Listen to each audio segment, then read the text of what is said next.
fauna is extremely important.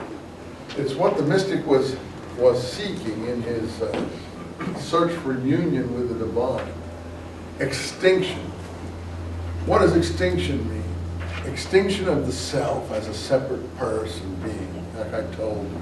If you no longer exist, you don't suffer anymore. If you no longer exist, you don't die. If you are no longer you, and you are only part of the one, then you live with the one forever. Now, I told you I don't think this is possible, but it's certainly an elegant thought. I don't think it's possible because I think it's based on a misconception that the body and the soul are separate, and that there is a soul distinct from the body. Now, the ancients assumed the soul was different from the body and distinct from the body, and therefore they all thought like this. Christian mystics, Jewish mystics, Islamic mystics, Hindu mystics. I'll say this about Muhammad and the Hebrew Bible.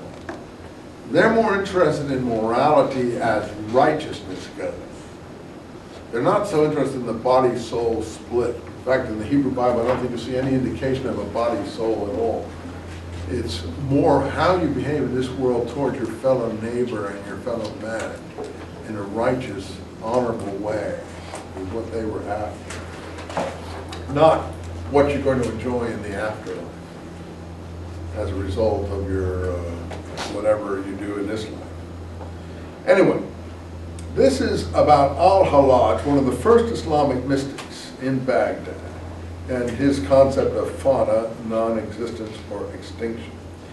He was ultimately arrested by the Caliph in 922, held prison, well, he was executed in 922. He was held prisoner for a while, and then ultimately he was executed in the most cruel manner you could imagine. So, let's look at Al-Hallaj here. Good introduction to Sufism.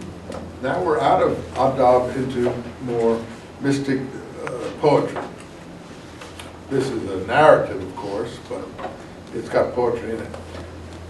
These are his followers talking about him somewhat like Christians who talk about Jesus. I saw Hallaj in the Qatiya market. We will assume that's in Baghdad. This is a great line. He was weeping bitterly and crying. Hide me from God. People, hide me from God. Hide me from God. He took me from myself and has not given me back. You see, mystics like to talk in terms of, I don't think it's riddles, but puzzling expressions. And of course, if you understand what he's talking about, he's in God and he can't come back out of God.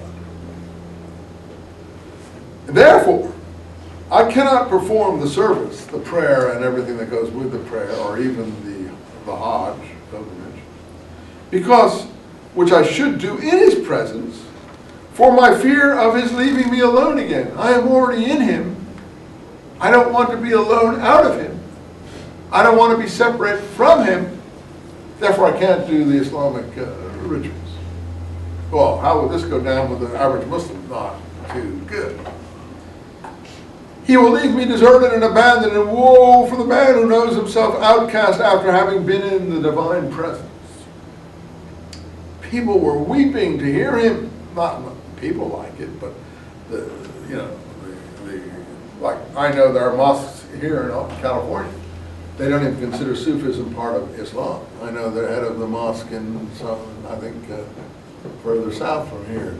I heard them speak once saying Sufism is not Islamic. Well, that's not true. The Sufism played a huge part in medieval Islamic culture. Most of Islam was given over to Sufism by the 1300s, probably for good too. But in the modern period, it's been condemned by these strict Orthodox constructionists who rather want to, chop people's heads off for not doing the right thing or something. Which again, I'm not a Muslim, I can't judge them. But I certainly think these people are more attractive than they are from an outside point of view anyway. If you're a Muslim, you'll have to decide what you think, but I certainly wouldn't condemn these people here.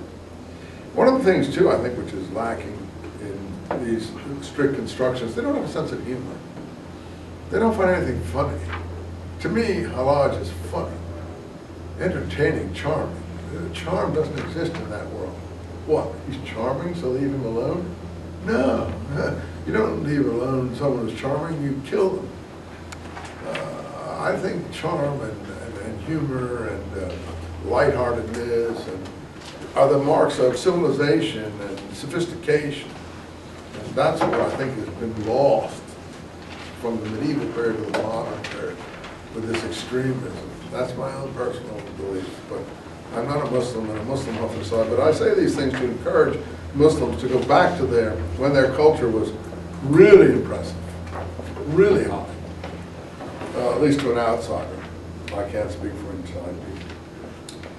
Halaj is, to my mind, though he may be, you might think he's crazy, he's still pretty impressive intellectual development. I cannot perform the service for fear of leaving me alone again. He will leave me deserted, abandoned, and woe to the man who knows himself outcast after having been in the presence. The people were weeping. Then Halaj stopped by the gate that leads to the Atam Mosque, and the people would listen to him. He began to speak words, some in part which we understood, some of which we didn't.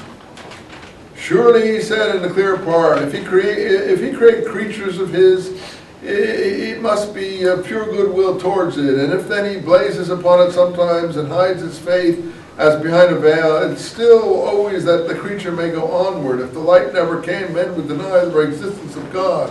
If it were never veiled, all would be spellbound.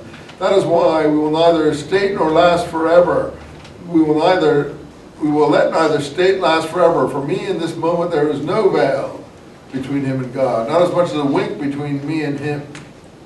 As you know, the veil imagery in Paul's letter to the Corinthians is very strong.